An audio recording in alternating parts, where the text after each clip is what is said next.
પ્રેમ છે એ ખરીદવાથી નથી મળતું, એ તો સહજ હોય પ્રીતિ શ્રી ઠાકોરજી તો વૈષ્ણવજનો આપણા ઠાકોરજી એટલા કૃપાળુ છે કે જ્યાં જ્યાં પ્રેમ દેખાશે ત્યાં કાંઈક ને કાંઈક યેન કેન પ્રકારેણ કૃપા કરવાના જ છે.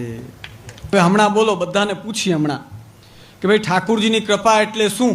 તો જોજો તરત કે ભાઈ સારું મકાન હોય ને એમાં 2 ગાડી પડી હોય, અંદર દીકરો વહુ બધા કયામાં હોય, ભેગા રહેતા હોય, એક ટેબલ ઉપર બેસીને બધા હસતા હસતા ભોજન કરીએ અને કમાવા જઈએ તો કોઈ દુશ્મન ન બને અને શાંતિથી પૈસો આવતો રહીએ, એટલે ઠાકોરજીની કૃપા. બોલો છે કે નહીં? સાચું કહી દો બધા. હવે આ દાયરો કૃપાનો છે નહીં. કૃપા એટલે શું?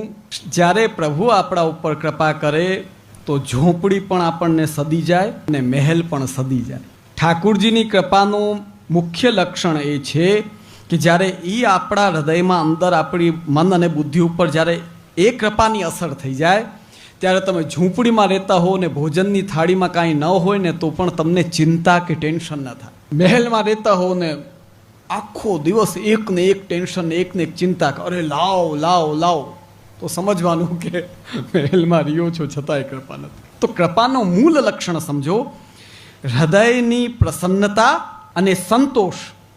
આ બે જે પુષ્ટિમાર્ગી વૈષ્ણવને પ્રગટ થવા લાગે અને વ્યવહારમાં આવવા લાગે ત્યારે સમજવાનું કે એના ઉપર ઠાકોરજીની કૃપા હવે ઉતરી રહી છે.